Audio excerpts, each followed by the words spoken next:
How's it going, guys? Squeegee Dino Toy here, and today this is going to be a quick part of my map maker tutorial series, but this time on the asset creator side of things. So if you would like to create more assets for my kind of map maker asset pack that I released for Unity the other day, then this is the video for you, where I'll be kind of just showing a quick tutorial on how I do it, how I create these sort of modular objects, the best way to do things, and also the tools that I'm going to be releasing to you guys as asset creators.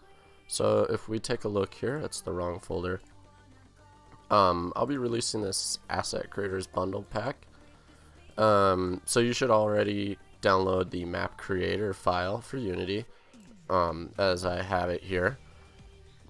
And but then the asset creators bundle is going to be separate, and what it has is just a couple small things. It has the Blender file that I've created all my objects in. We'll take a look at that in a second here. It has a little notepad file that has just some object data. So for instance, rails, the way I create a rail, I use a bevel of 0.02. That's kind of my standard rail size right now. You know, if you want to make a different sized rail, go for it. But if you want your rails to line up perfectly with the rails that are already in the pack, this is the diameter, essentially, of the rail. This is kind of the ledge dimensions, same story. If you want to use the standardized size, they're 0.3 wide. The top inset, and I'll kind of show you all this, is 0.04. The edge loop is 0.04. And the wide ledge, or the kind of mani pad, is 4x2. That's not that great because I only got one of them, but if you want to make a down wide ledge or whatever, go for it. These are the dimensions. And also my standard height here, I'll just include that right now, although this isn't super important because people can snap height wherever it is, but my standard height is 0.5. And I can include more data in this if you guys want, but I mean, there should be plenty, and with the Blender file you should be able to get everything you need.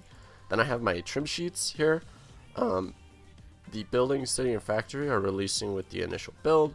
This wood trim sheet is one that I'm working on right now for a sort of follow-up pack. And I figured I'd involve that as well if you guys want to use that. So it's pretty obvious what it is. It's just the trim sheet itself, and we'll go into that a little more in a second here.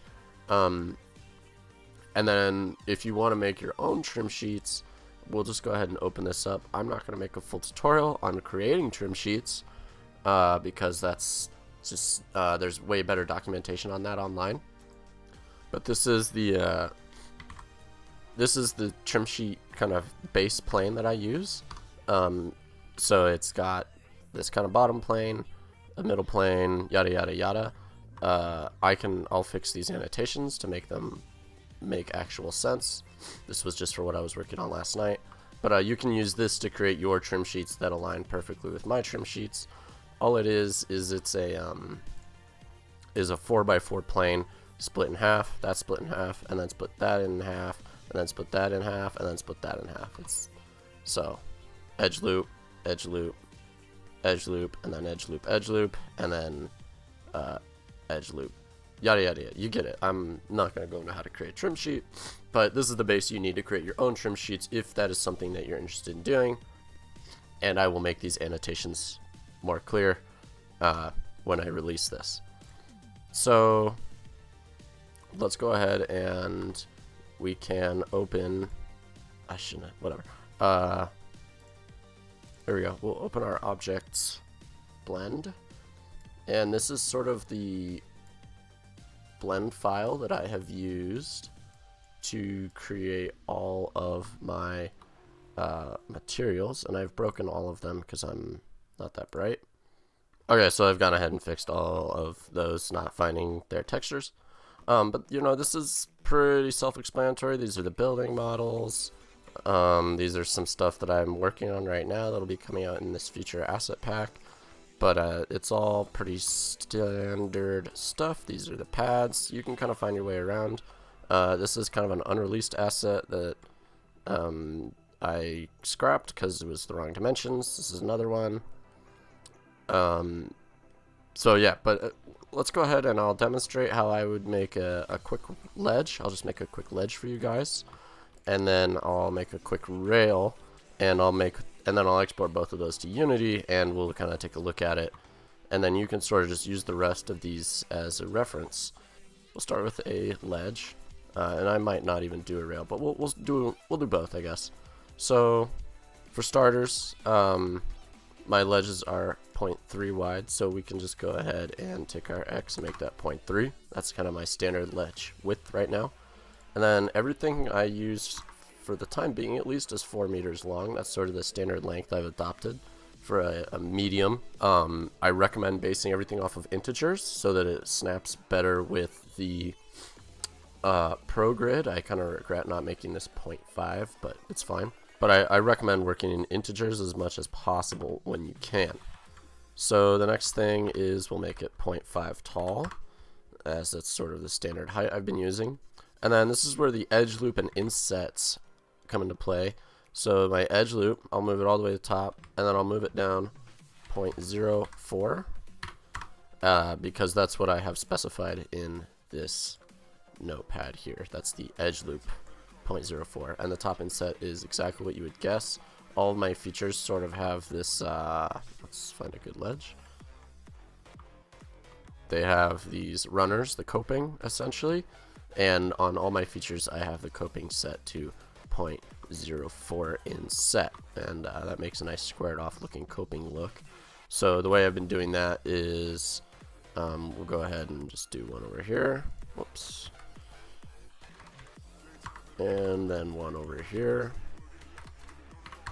and there you go. Your ledge is essentially outlined now. And then that's it. I would go ahead, I've been deleting these faces because it makes the unwrap easier. They're kind of unnecessary. If you want to include those faces and make your object, you know, upside down compatible, go for it. That's up to you.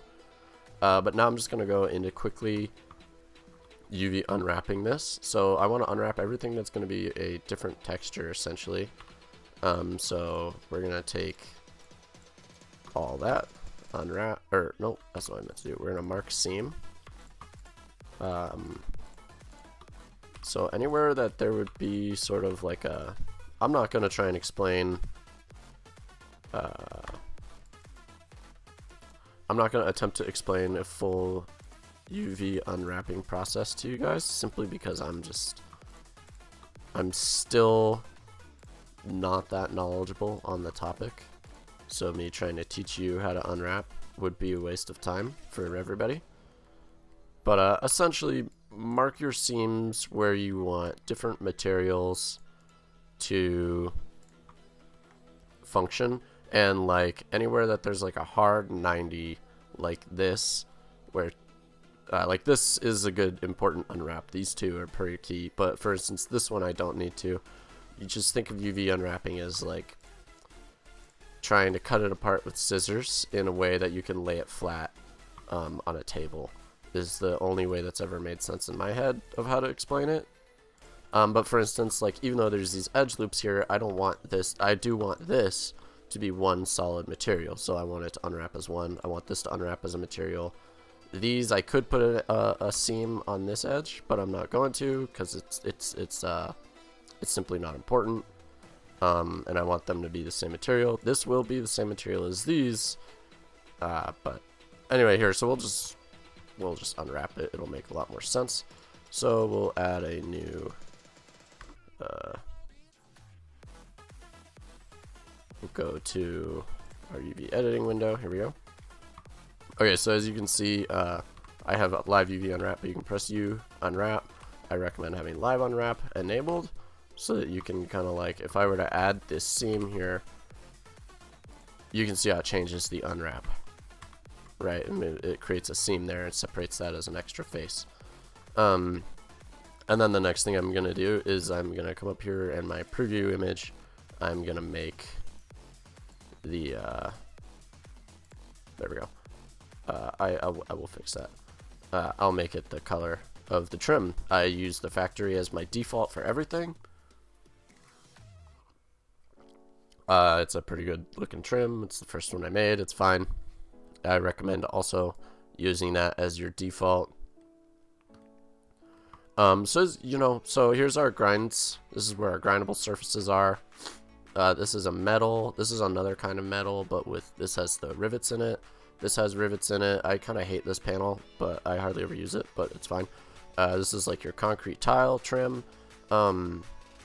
If you want kind of a better visual of what these trim sheets look like, we can come into Unity, and I'm just going to create a couple of cubes.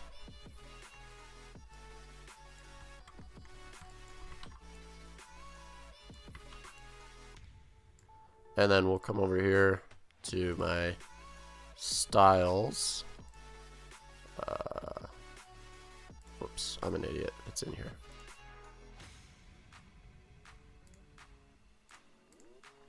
And we can, take our city style, put it on there, and our factory style, and we'll use our building style. So this is sort of like what these trim sheets look like in game. I don't know why these are. I do know why these are modified, actually. But anyway, so yeah, this is what they look like in Unity after the shader has been applied and everything. So you can see with this factory trim that we're working with, this metal has these sort of rivets in it. This one has the rivets as well. They're just smaller, a little less prominent. Here's your rivets again. This is sort of like your construction caution trim, like the yellow trim that you see on stuff. And it's a little shinier than our normal concrete, but it's the same normal. Like if you look at it, the normal map is the same. It's literally just got like a shiny yellow paint overlaid on it, and that's literally what it is in Substance Painter. And so just kind of take a look at how these render out in the game, and keep in mind, like, see how this corner is beveled? That'll create like a visual seam. So anyway, we're just gonna go ahead and unwrap this object really quickly. So this is actually pretty easy once you've gone ahead and laid out the seams that you want.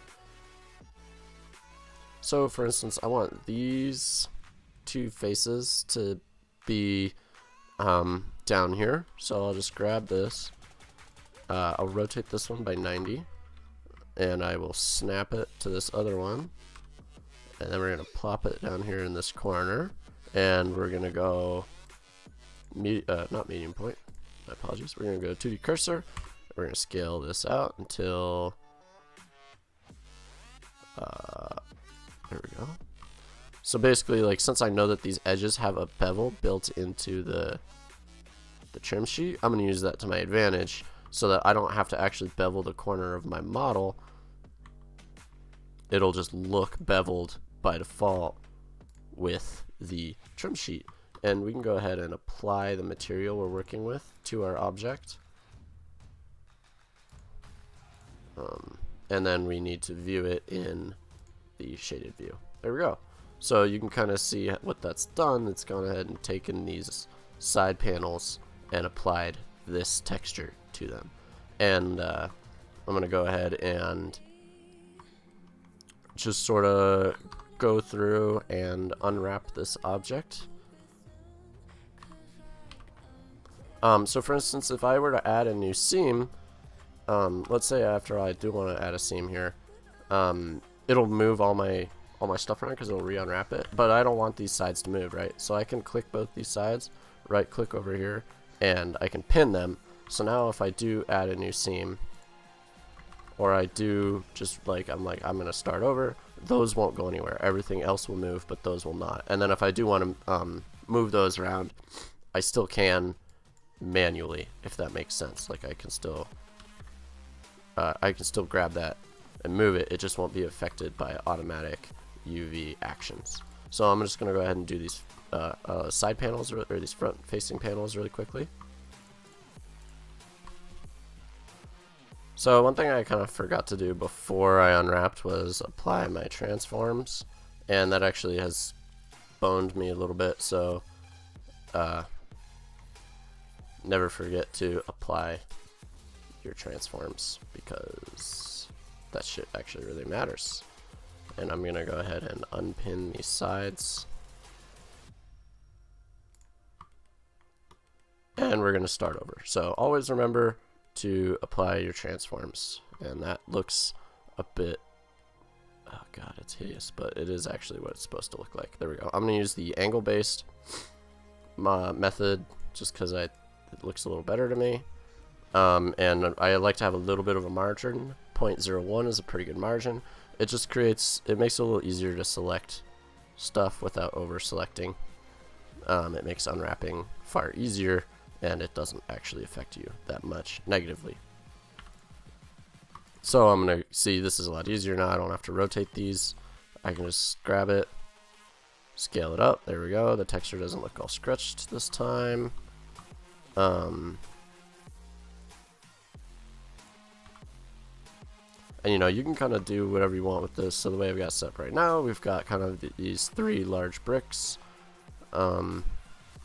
If I wanted to change that so that it only has the bevel on the very end, we can scale it back. I recommend avoiding just X and Y scaling too much because it will stretch the texture, but you can do it a little bit here and there. So you know, there we go. That's kind of more what I was looking for. And then let's say I want like this. Right now, this top bevel, this bevel here is on the bottom. I want that on top, so I can just go median point, mirror Y, and now it looks a lot better. It's like actually separated from the metal without actually adding a bevel or a seam in the 3D model. I've simply done it with the texture. Okay, so I'm gonna start back where I was and unwrap these. So for this top piece, maybe I'll make this look a little different. We'll have it be this metal here. We'll have this sort of metal strip run down the middle. So we'll just go medium point for this one. Scale it until it's in that metal strip. Alright, that looks fine to me. You know, maybe I don't like that. I would rather use this bigger material down here. We can do that as well. But then these rivets will be kind of off-centered. So just kind of play around with it, get what you want. But for instance, I can... And there we go. Now the top panel has rivets on each side. And the larger this is in your UV, the higher kind of resolution it'll appear in game. So you can sort of see, I'll demonstrate right now. Here, we'll do it with the side panel. I think that'll be a really good visual of what's happening. So if we grab this side panel, when we scale it way down, you can really tell how bad the visual fidelity is. Like we've crammed, this size panel is being covered by only this many pixels. So if there's 100 pixels in this area, you know, we're getting your textile density is a lot better if it's bigger. And if we scale it way up, you know, obviously that's not feasible, but it just works better when you're maximizing the size of your UV islands in this texture, in the trim texture. And before I kind of just go ahead and unwrap the rest of this on my own, let's take a look at one more thing. Let's say I want this to have 2 layers of bricks, which is something I've done with the other ledges here. And I'll even show you how to line it up properly. So for instance, this ledge has brick, right? It's not one big brick, it's 2 layers of bricks, whereas this one is just one big brick. So what we can do is we'll just add an edge loop here right in the middle, and I could go over and align that with that other ledge. I'm not going to do that, but you can figure out how to align this edge loop with the other edge loop on the other ledge, yada yada yada. We'll mark that seam. Oh, but it broke everything, so let's go ahead and undo that. And for instance, I don't want this going anywhere. I want this to be pinned, so we'll just go ahead and do that. Pin that. The rest of this can... I wonder what happens if I pin this.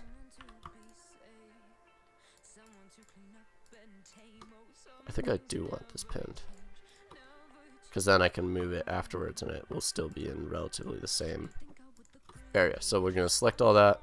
We'll pin it, and then we'll mark the seam. Okay, so that doesn't break anything. And now what we can kind of do, this isn't exactly how I do it. Usually I add this edge loop in before I unwrap, but like this and this, you know, so it's sort of broken it up into two separate layers. So each of these can now be unwrapped differently. I don't know if that makes a lot of sense, but if it doesn't make sense, I recommend watching. I mean, no matter what, I highly recommend that you go ahead and watch a full tutorial. There we go. So now we have the seam in the middle on this top one and not anywhere on that one. We can do the same with these. We'll just move them over. There we go. Now you've got a seam here, if that makes any sense, because of the bevel of the tiling sheet, or of the trim sheet, yada yada yada, and the way it tiles, because your trim sheets technically are tiling beyond this area. Again, watch a tutorial on trim sheets. I'm not really qualified to teach you how to use a trim sheet. But anyway, so I'm just going to go ahead and unwrap the rest of this. We'll use this area here as the top. Okay, there we go. I've gone ahead and unwrapped that finally. It took a little while, but we got it. Actually, it's really quick. This is super quick and easy process once you sort of get a workflow going. I'm pretty terrible at explaining it, but I do understand it. You know, it's not perfect. I've got some overlap here, so you can see that this trim has kind of overlapped into a different trim. It looks like it's snuck off into the metal. It's looped all the way around into the aluminum, the steel at the top. So we can just drag that up, and there we go. So you can kind of see the direct impact that has on objects. And there we go. So that's our textured out and unwrapped ledge. The final thing I'm going to do to make this usable in, like, fully ready to go in the Unity is I prefer ledges to use a custom collider. I've been told not to do it many times, but I find it far easier and far more seamless than using box colliders, so I just I went ahead and make those individual. We'll call this ledge demo. We'll call this ledge demo dot grind. And once again, oops, ledge demo dot grind. Alright, so we can take these two and parent them just like we would. Okay, and we're gonna go ahead and set this over. It's important to make sure your origin is in a good spot, either in the very center object, or if you kept it on the global origin the whole time, just right there where it should be. You know, just make sure the origin is centered in your object one way or another, not like off on a corner. One thing that is a little different is ramps and stairs. If we go ahead and take a look at, for instance, this ramp, the origin is right here on the toe of the ramp. I find that helps align them a lot easier when they're different sizes and whatnot. If we just put the and see, these are origined in the very back corner. That's what I found works. You know, for down ledges, you can do the same thing, or, you know, so you can do it in many different ways. Just make sure it's centered in some way and not in a totally illogical place. Just think about where you're putting your origin on your object. That actually does matter. So now we'll export this actually. So we're gonna select hierarchy. So we want the ledge and all of its children. We're gonna go File, Export, .fbx, selected objects, and then this experimental apply transform is actually really important. Use this 100% of the time when you're exporting objects. As far as I can tell, this fixes a lot of issues that happen kind of randomly when exporting to Unity. For some reason, it will like try to make things, you know, scaled times 100, and it'll do all this really weird stuff. So just go ahead and check this box. It's very important, I've learned. and I'm just going to go ahead and pop that in the folder that I'm using. You should be just using kind of something similar with all the assets already loaded in. And I've created this creator demonstration folder. I'll put it in the backend, models, ledges, export. Okay, let's go take a quick look in Unity. So we can go to where I just was.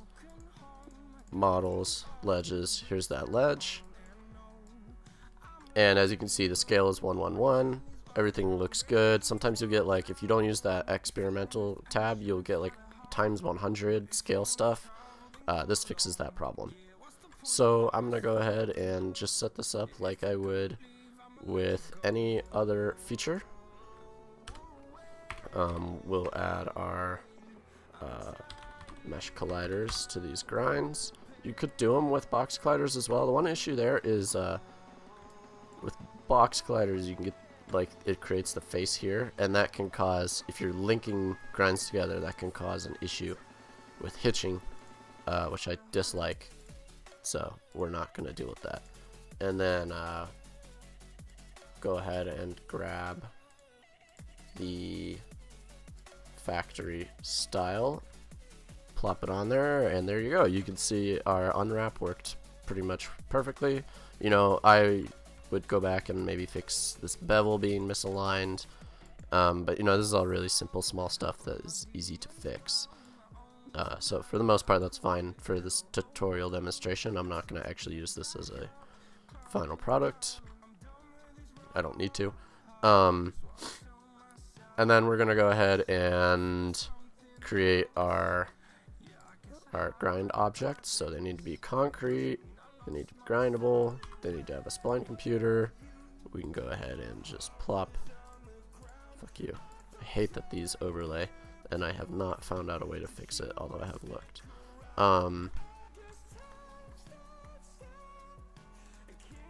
There we go. I've actually changed my preferences for DreamTech to use local and linear by default on your spline computer, and then really quick I'll just show you how to do that. Go to preferences, go to DreamTech splines, and then this is like your default newly created spline settings. So I highly recommend doing that if you plan on creating a bunch of these assets. And there we go, that's it. So now we can just go ahead and take this object, and just like we were creating a spawnable object, we will drag it to our we'll put it in our ledges folder. So just drag and drop original prefab. Alright, I'm not going to show you guys the rails, that took way too long as it is. I'll just show you how to export this really quick. So I'll put that back in my other monitor, and we'll use this other thing. So we're going to go to our project, and I want to export, this is, you know, I've created my folder.